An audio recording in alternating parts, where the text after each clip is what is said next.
Muy buenas noches, bienvenidos a nuestra lección número 3 en nuestro curso La revelación de Jesucristo al apóstol Juan, o este libro del Nuevo Testamento que conocemos más popularmente porque así ha sido traducido al español en la mayoría de las versiones, el libro de Apocalipsis. Es lo mismo, revelación o Apocalipsis.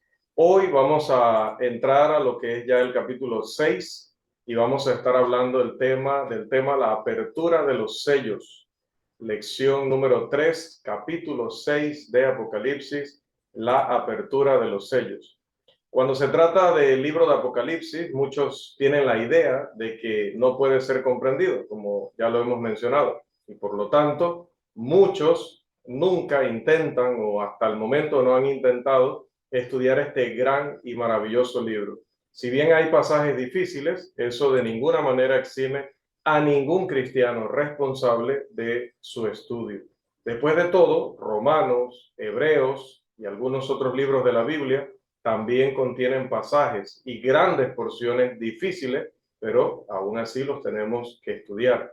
Lo que generalmente resulta confuso es la cantidad de escritos por parte de nuestros hermanos, y hay que decirlo y reconocerlo, sobre este maravilloso libro, pero que difieren entre sí. Sin embargo, la mayoría de nuestros hermanos cree que el Apocalipsis fue escrito ya sea en la época de Nerón. Voy a presentar aquí la lista de los emperadores de Roma, y muchos creen, aquí tenemos el quinto de izquierda a derecha en la primera línea, tenemos a Nerón. Algunos creen que el libro fue escrito para ese tiempo, más o menos entre los años 64 y 68, todo esto después de Cristo. O en la época de Domiciano. A Domiciano lo tenemos en la segunda línea, el segundo personaje. Estos rostros que tenemos aquí están generados por medio de inteligencia artificial basándose en las esculturas de estos hombres para ponerles un rostro según la escultura como hubieran sido en la vida real. Entonces están estas dos fechas, ¿no? Entre escritos de muy buenos hermanos, hermanos muy estudiosos, muy capaces, defienden una posición u otra respecto a la fecha. O unos dicen fue escrito durante el periodo de Nerón, el emperador Nerón, más o menos entre el 64 y 68, y otros que en la época de Domiciano, entre el 91 y el 96, todo esto después de Cristo. Aunque existen muchos argumentos a favor de este último punto de vista, creo que probablemente Apocalipsis fue escrito en la época de Domiciano, entre los años 91 y 96 después de Cristo. Esto luego de revisar los argumentos de un lado y del otro, por lo menos a mí personalmente, me parece que los argumentos a favor de esta última fecha, la más tardía, son más consistentes. Estudiando el contenido del libro, así me parece. Puedo estar equivocado, pero es, creo, lo que la mayoría también entiende. Sin duda, el Apocalipsis fue escrito, esto sí lo sabemos con certeza, para la iglesia primitiva, en un lenguaje altamente simbólico y figurativo, cuyo objetivo era animar a los fieles a seguir en la fe, incluso si la muerte era la consecuencia. Recuerde Apocalipsis 2:10, porque la victoria solamente se le promete, se le asegura a los que perseveren hasta el fin. No es lo que nos rodea lo que determina nuestra felicidad, sino la condición que está dentro de nuestras propias almas, la condición de paz, de tranquilidad, de asegurarnos que Dios está en control, que nuestros esfuerzos y luchas no son en vano, y nuestra conciencia de que estamos involucrados en la causa más noble que puede captar la lealtad de la humanidad. Considere, por ejemplo, lo que dice la Escritura en este libro, en el capítulo 1 y el versículo 1. La revelación de Jesucristo que Dios le dio para manifestar a sus siervos las cosas que deben suceder pronto. Y, por favor, conserve esa frase muy presente. Y la declaró enviándola por medio de su ángel a su siervo Juan. Además, consideremos Apocalipsis 22, los versículos 6 y 10. Dice el 6, y me dijo, estas palabras son fieles y verdaderas, y el Señor, el Dios de los espíritus de los profetas, ha enviado su ángel para mostrar a sus siervos las cosas que deben suceder pronto. Versículo 10, y me dijo, no selles las palabras de la profecía de este libro, porque el tiempo está cerca.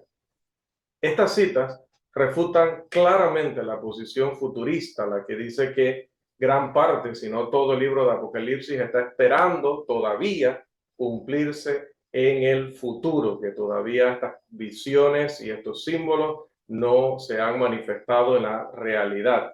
Por lo tanto, el libro fue escrito a la iglesia primitiva de cosas que, recuerde versículo 1 del capítulo 1, deben suceder pronto. Incluso a diferencia de lo que se le dijo a Daniel, que sellara el libro, porque eso era para mucho más adelante, allá al final del libro de Daniel, a Juan se le dice que no selle el libro porque esto va a suceder muy pronto, que estos eventos estaban muy cerca. Recuerden, nos estamos ubicando en más o menos las fechas que mencionábamos. Ahora, la mejor manera de estudiar el libro de Apocalipsis es a través de las gafas o de las lentes del primer siglo. El hermano Homer Haley, en su introducción, un libro en inglés, todavía lamentablemente en inglés, pero un libro muy, muy recomendado para el estudio del libro de Apocalipsis. El hermano Homer Haley, en su introducción al Apocalipsis, presenta las siguientes reglas para estudiar el libro. Él dice, ¿qué significaba el libro para la gente de ese tiempo a quien se escribió? Cualquier interpretación que omita o pase por alto este punto es inválida.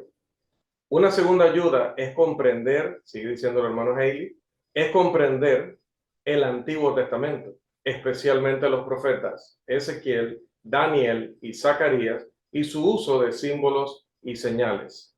Una tercera regla, sigue diciendo el hermano Haley, es que toda interpretación debe ser coherente y armoniosa con la enseñanza total del resto del Nuevo Testamento. Y cuando estamos citando al hermano Homer, no estamos diciendo que el hermano Homer es un apóstol y que lo que el hermano Homer decrete o establezca es una ley para todos los hermanos. No, lo que estamos viendo aquí es simplemente el uso del sentido común, el uso de la razón y el uso de la escritura para establecer directrices o guías que nos ayuden no solamente en el estudio de Apocalipsis, pero principalmente y particularmente en el estudio de este libro. Ciertamente, cuando uno comienza a interpretar este libro inspirado, al igual que toda la Biblia, tiene el peso de lo que nos advierte la Escritura en este mismo libro, en el capítulo 22, los versículos 18 y 19. Yo testifico a todo aquel que oye las palabras de la profecía de este libro. Si alguno añadiera estas cosas, Dios traerá sobre él las plagas que están escritas en este libro. Y si alguno quitare de las palabras del libro de esta profecía, Dios quitará su parte del libro de la vida y de la santa ciudad y de las cosas que están escritas en este libro. Así que es muy serio estudiar el libro de Apocalipsis y es muy serio estudiar cualquier otro libro inspirado, porque todos ellos están protegidos por el poder de Dios. Por lo tanto, no se debe ser dogmático en momentos de duda, es decir, que en un momento dado no tengo los elementos para saber qué puede significar un símbolo precisamente o una frase precisamente, porque siempre debo recordar que esto fue dirigido en primer lugar a mis hermanos del primer siglo, que ellos estaban pasando una situación que no estoy viviendo yo y que era muchísimo más importante que ellos entendieran a que yo entendiera. Pero que Dios tuvo que velar el significado de algunas cosas para que los enemigos que podían tomar en sus manos estos rollos no se dieran cuenta de cuáles eran las instrucciones que se estaban dando. Entonces, tenemos que mantener presente eso. Era importante que lo entendieran ellos al 100%. Lo que a nosotros se nos escape, amados hermanos, pues obviamente en cuanto a doctrina no va a suceder porque tenemos todo el Nuevo Testamento para entender y establecer la doctrina bíblica, pero también lo que se nos escape serán detalles que también se nos escaparán en otros libros. ¿Quién fue ese hombre que subió al tercer cielo y escuchó cosas inefables? ¿Fue Pablo o fue otro hombre? No lo sabemos. Ese es un detalle que se nos escapa y no está en un libro simbólico.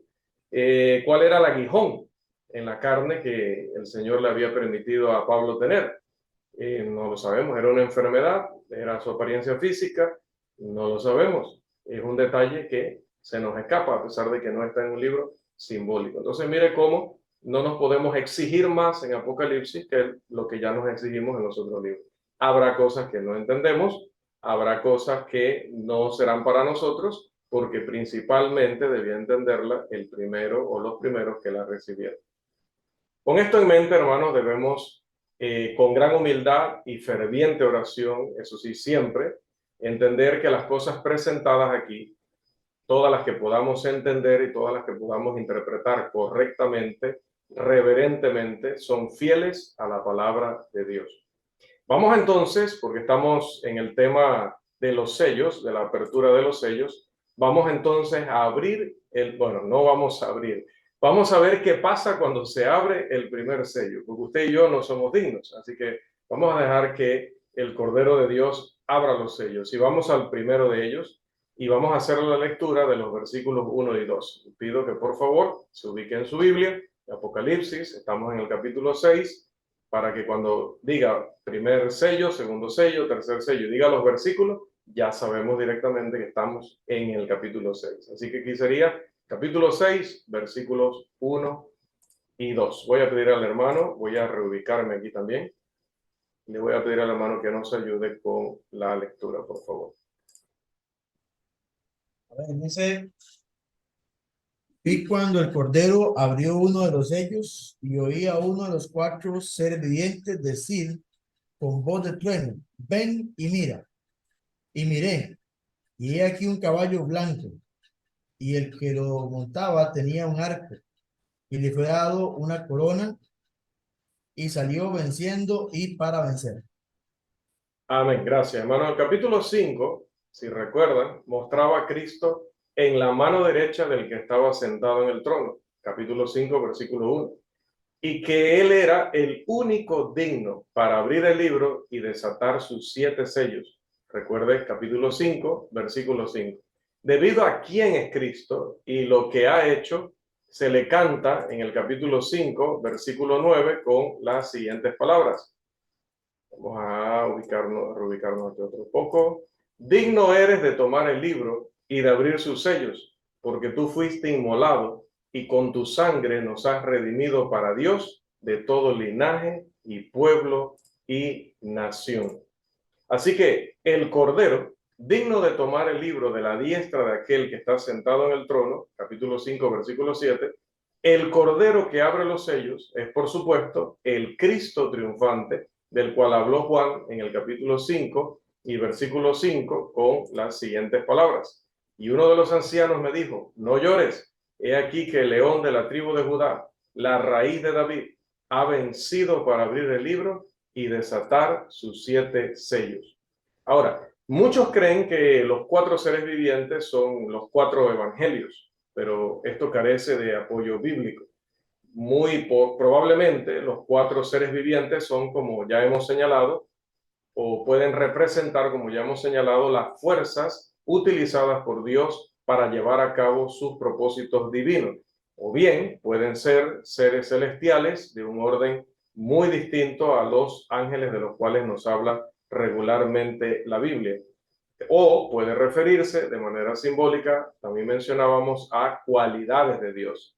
Así que lo que en sí está representando esta expresión o están representando estos seres son las fuerzas que Dios tiene a su disposición para cumplir sus propósitos, sean fuerzas propias, es decir, de su propia naturaleza, sean seres celestiales muy particulares de un nivel muy alto, de las cuales estaba hablando solo en esta ocasión, o está hablando de en la creación o en el universo todos los recursos que Dios tiene a disposición, pero que todo eso está en su mano para cumplir siempre sus propósitos divinos. Eso es muy importante. Probablemente, y siempre lo voy a afirmar, lo más probable aquí es que se esté refiriendo a todos los recursos disponibles para Dios. Entonces, no nos rompamos la cabeza en que si estos 4 seres eran algo más alto que los querubines o eran querubines,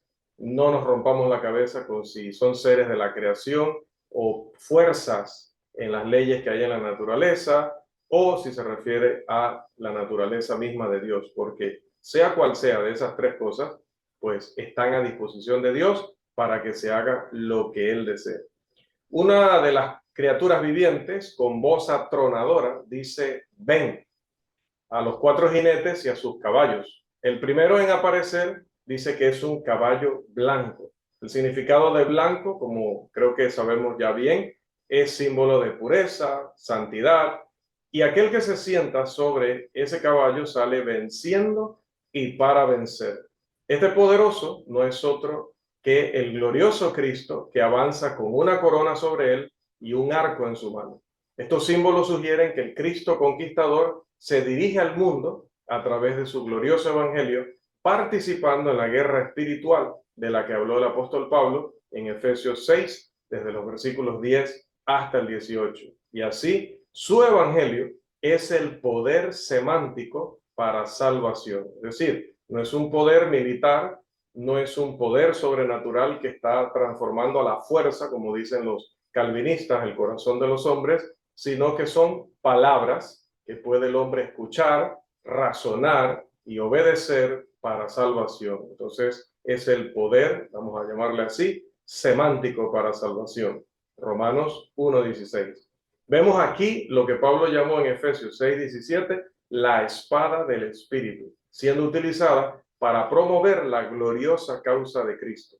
Algunos dudan de que esto se refiere a Cristo.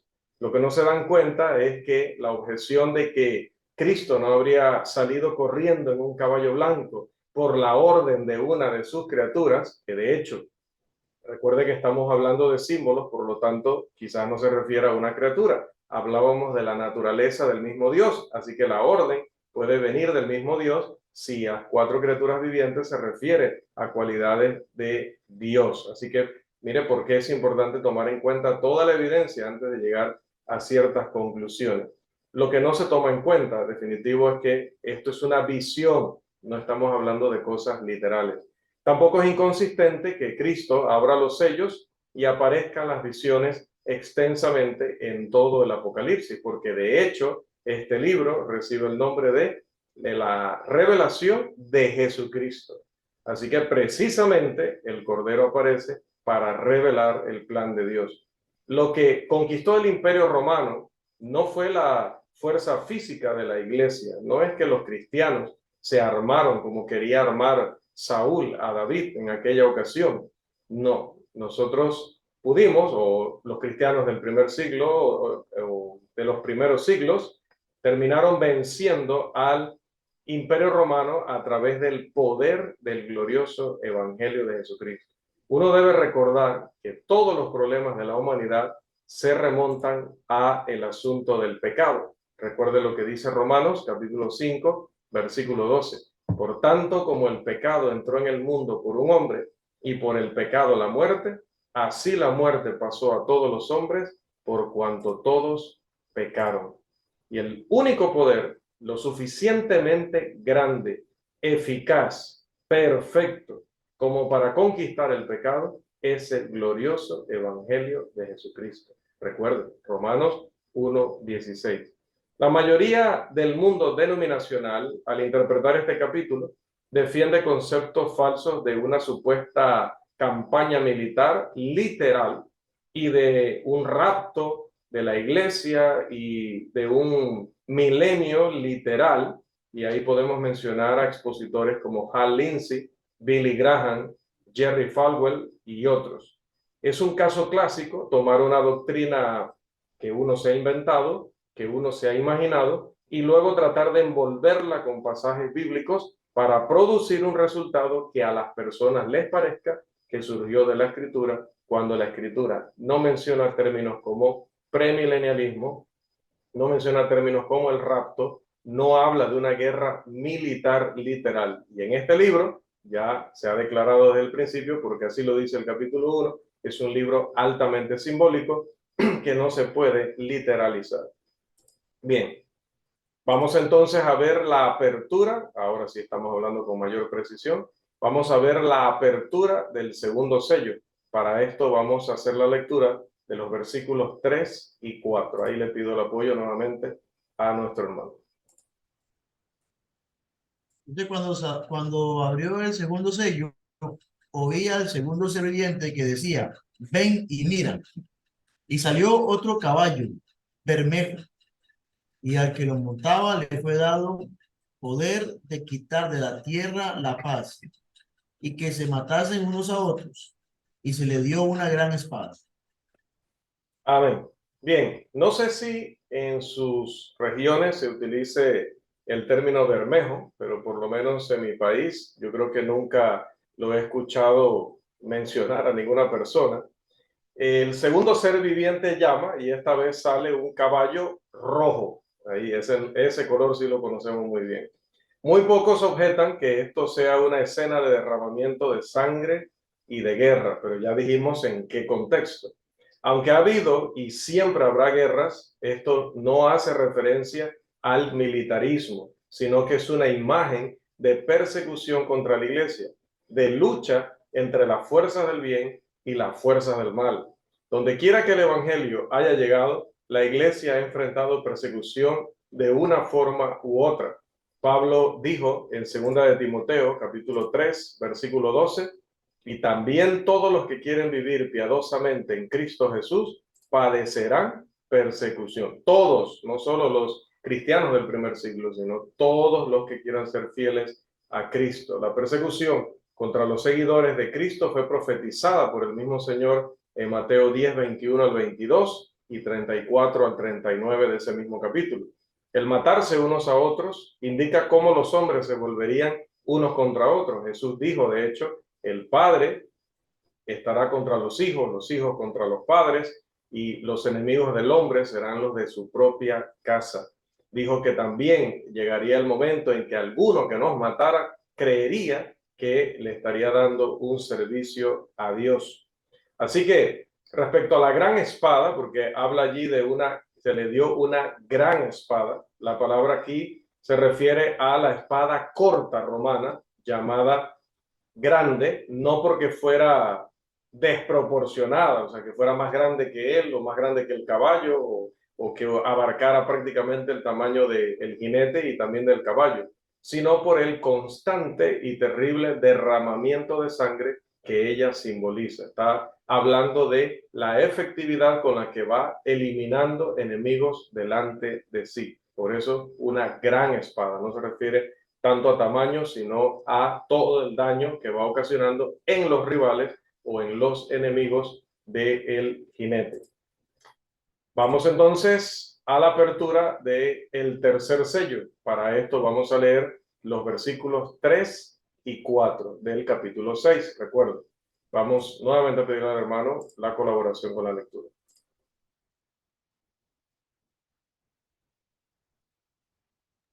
El 5 y el 6. 5 y 6, correcto.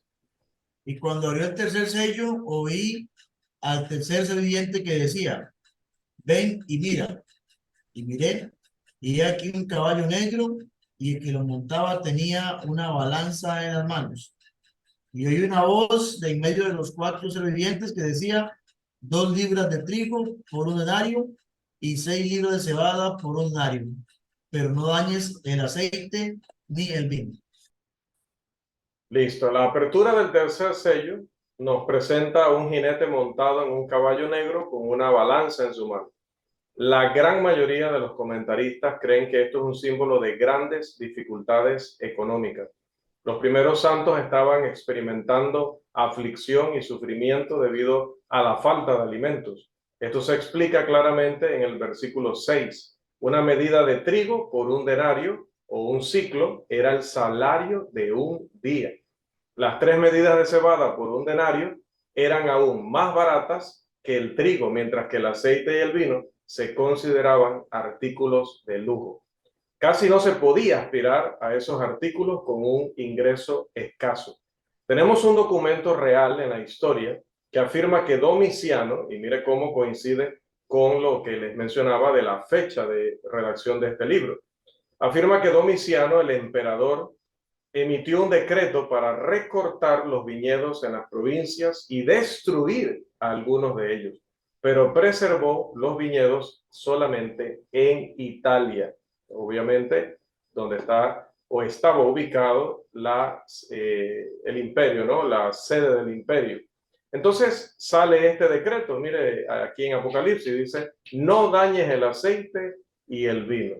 Haber sufrido una gran persecución debido a su fidelidad como cristianos incluía la escasez de alimentos y tiempos económicos muy difíciles. Vamos entonces a la apertura del cuarto sello. Para esto, los versículos 7 y 8, por favor. Hermano. 7 y 8. Cuando abrió el cuarto sello, oí la voz del cuarto ser viviente que decía, ven y mira.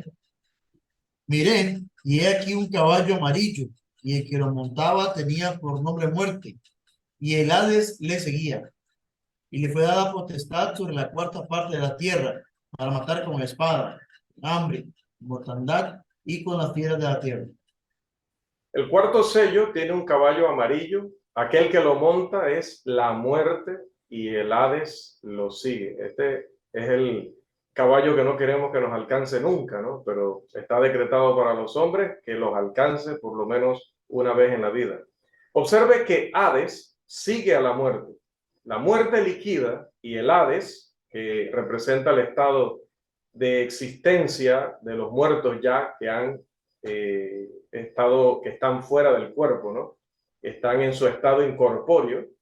Él va recolectando lo que muerte va liquidando por delante. Le fue dada una autoridad limitada para matar en una gran área, la cuarta parte de la tierra, mediante la espada, el hambre o la peste o la muerte también quiere decirlo, y las bestias salvajes de la tierra. Los primeros cristianos sufrieron mucho debido a su lealtad al Rey Jesús. El infierno, por decirlo así, desató sus poderosas fuerzas para conquistar y destruir, pero los santos murieron con gusto para obtener la victoria. Aunque creemos que los 4 caballos y sus jinetes encontraron su cumplimiento en la iglesia primitiva, ciertamente aún podemos ver sus principios en funcionamiento en cada generación de los que se esfuerzan por ser fieles y por perseverar a favor de la verdad y en contra del error, de la mentira, de la inmoralidad y de la falsa doctrina. Vamos entonces a el quinto sello, los versículos 9 al 11. Quinto sello, versículos 9 al 11, por favor. Cuando abrió el quinto sello, vi bajo el altar las almas de los que habían sido muertos por causa de la palabra de Dios y por el testimonio que tenían, y clamaban a gran voz, diciendo, ¿hasta cuándo, Señor, santo y verdadero, no juzgas y vengas nuestra sangre en los que moran en la tierra? Y se le dieron vestiduras blancas, y se les dijo que descansasen todavía un poco de tiempo, hasta que se completara el número de sus consiervos y sus hermanos, que también habían de ser muertos con ellos. Como cuando se abre el quinto sello, se revelan las almas de los santos mártires. ¿Por qué se les llama mártires? El término original se refiere a los que dan testimonio. Por eso se les llama mártires. Hoy se le aplica el término a gente como Simón Bolívar, que era un oligarca que quería ser rey de toda América y que quería ser dictador de toda América. Lo fue de una gran región y hoy se le considera un mártir y todo aquello, y se le venera la espada que sobrevive de su época. Pero bueno, esos son temas de otra clase. Pero ciertamente cuando se aplica a los cristianos, el término mártir se refiere a ese testimonio que dieron a favor del Evangelio de Jesucristo, a pesar de que eso les costaría la vida. En los altares se realizaban sacrificios, como bien sabemos. Y aquí debajo de este altar Juan ve la sangre de los santos que fueron asesinados simplemente por ser cristianos, porque al igual que su Señor, no habían hecho nada malo, no había engaño en sus bocas, no habían cometido ningún crimen. Fueron asesinados por, ahí la palabra por viene del griego día. Esa palabra día significa debido a, o por la razón de, o por causa de, en este contexto. Así que es debido a o por la razón de la palabra de Dios que aceptaron y creyeron y que era la base de su fe y esperanza. Pero también y otra vez utiliza el término día, el testimonio que sostenían o que defendían, es decir, el testimonio de esa fe confesada, tanto en palabra, a través de la predicación o enseñanza, como en vida, que su ejemplo de vida también era una acusación permanente para los disolutos griegos y sobre todo romanos y en general del mundo pagano y perdido de esa época y de todas las épocas. Que las almas de los mártires estuvieran debajo del altar es una forma de decir que sus muertes prematuras en la tierra son, desde la perspectiva de Dios, un sacrificio en el altar del cielo.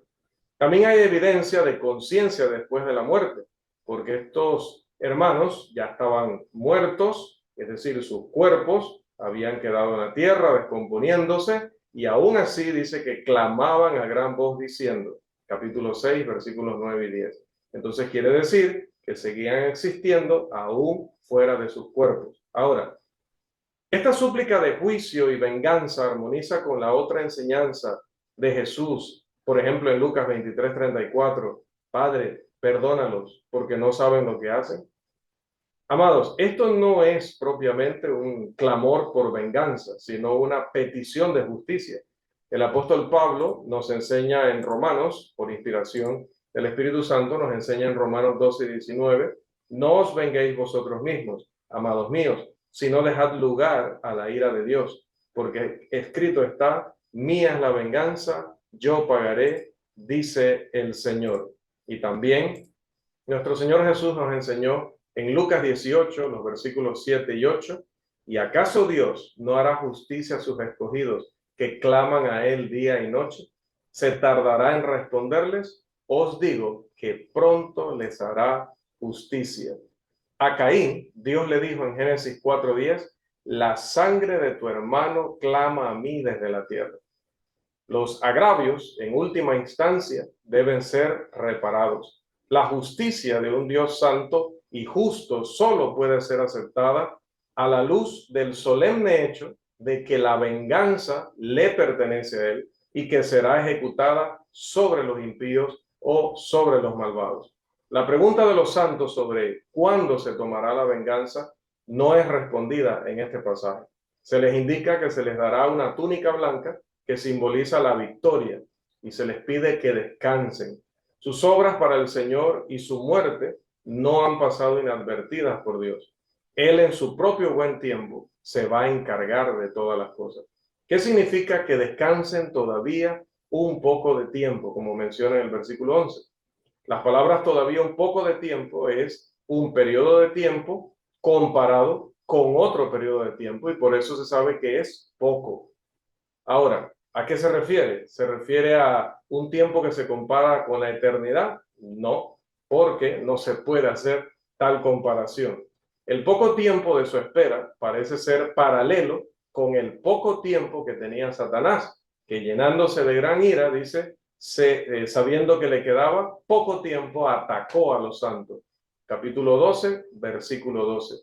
El poco tiempo de Satanás termina cuando es derrotado y encadenado. Capítulo 20, versículos 1 al 3.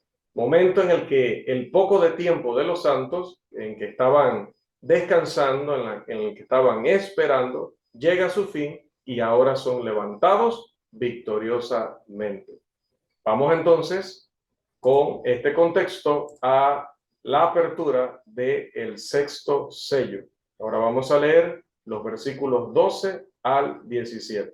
Por favor, hermano.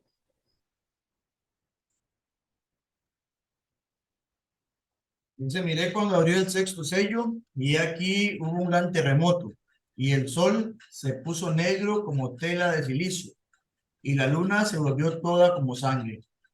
Las estrellas del cielo cayeron sobre la tierra, como la higuera deja caer sus higos cuando es sacudida por un fuerte viento.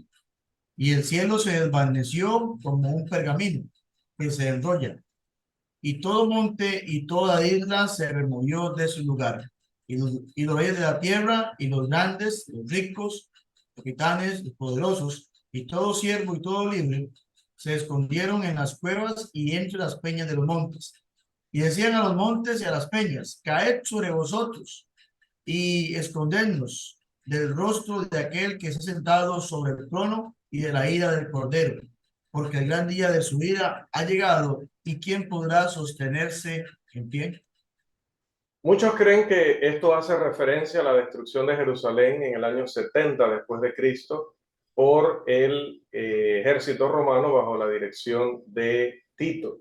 Otros sostienen la opinión de que los versículos 12 al 17 hacen referencia al fin del mundo. Ahora bien, dado que creemos, y tenemos buena evidencia para creerlo, que el libro de Apocalipsis fue escrito en una fecha posterior, esto no puede referirse entonces, y obviamente, a la destrucción de Jerusalén en el año 70. En cuanto a que esto se refiere al fin del mundo, los versículos 15 al 16 demuestran lo contrario. Estos versículos dicen: y los reyes de la tierra, y los grandes, los ricos, los capitanes, los poderosos, y todo siervo y todo libre, se escondieron en las cuevas y entre las peñas de los montes, y decían a los montes y a las peñas: caed sobre nosotros y escondednos del rostro de aquel que está sentado sobre el trono y de la ira del Cordero. ¿Por qué lo digo? Porque cuando Cristo venga, no habrá advertencia, porque dice Primera de Tesalonicenses 5:2, que vendrá como ladrón en la noche. No habrá ningún lugar donde alguien se pueda esconder, así que tampoco, porque dice Segunda de Pedro, capítulo 3, versículo 10, el día del Señor vendrá como ladrón en la noche, en el cual los cielos pasarán con grande estruendo, y los elementos ardiendo serán deshechos, y la tierra y las obras que en ella hay serán quemadas. Entonces, el escritor señala el momento en que los gobernantes caerán como las estrellas del cielo y como higos verdes, versículo 13. Muchos en el ámbito denominacional se refieren a Mateo 24 como prueba de señales que van a venir antes de la venida de Cristo. Su principal error radica en no entender o aceptar que la primera parte de ese capítulo, nos referimos a Mateo 24, trata sobre la destrucción de Jerusalén, ese sí, de la destrucción de Jerusalén en el año 70 después de Cristo, y que el resto del capítulo es una discusión sobre la segunda venida de Cristo. Cuando Jesús comienza a hablar de su segundo regreso, señala que será un día como cualquier día, un día ordinario. Dice que como en los días de Noé, así será la venida del Hijo del Hombre. Hay que recordar que el libro de Apocalipsis está escrito en un lenguaje simbólico. Por lo tanto, el lenguaje de los versículos 12 al 17 no debe tomarse literalmente. La palabra cielo aquí se refiere al lugar del gobierno, al poder del dominio civil. Cuando se lee un pergamino como el que estamos ilustrando constantemente en este curso, ese pergamino se enrolla y ya no es visible. Ciertamente, cuando estos eventos acontecen en una nación, pues sucede lo mismo. Una nación llega a su fin, su cielo se enrolla y ya no es visible. Su poder, su dominio, su grandeza desaparecen. Cuando estos eventos tuvieron lugar, los poderes que existían fueron sacudidos y destruidos por Jehová Dios. Los enemigos de la verdad y la justicia no pudieron esconderse de Dios o de Cristo y recibieron la ira divina debido a sus terribles crímenes contra el pueblo de Dios. Teniendo en cuenta todo lo dicho hasta ahora sobre los primeros 5 sellos, parece que el sexto sello se refiere, no puede referirse a otra cosa, sino a la destrucción del Imperio Romano. Así que Juan ha presentado 6 sellos en este capítulo que representan la guerra, el hambre, la peste, la muerte, los santos que desean saber cuándo serán vengados y la visita celestial a los enemigos de Cristo. A lo largo de los siglos, los fieles han sufrido diferentes tipos de persecución, incluida la muerte. Sin embargo, uno nunca debe olvidar, me refiero a muerte violenta, ¿no? Sin embargo, uno nunca debe olvidar que Dios tiene un control completo, que tiene en cuenta cada alma de la tierra y que son muy preciosas para Él las almas de los que están resistiendo y están luchando y están perseverando en fidelidad a Él. Recuerden lo que dice el Salmo 33, los versos 13 y 14. Desde los cielos miró Jehová, vio a todos los hijos de los hombres, desde el lugar de su morada miró sobre todos los moradores de la tierra.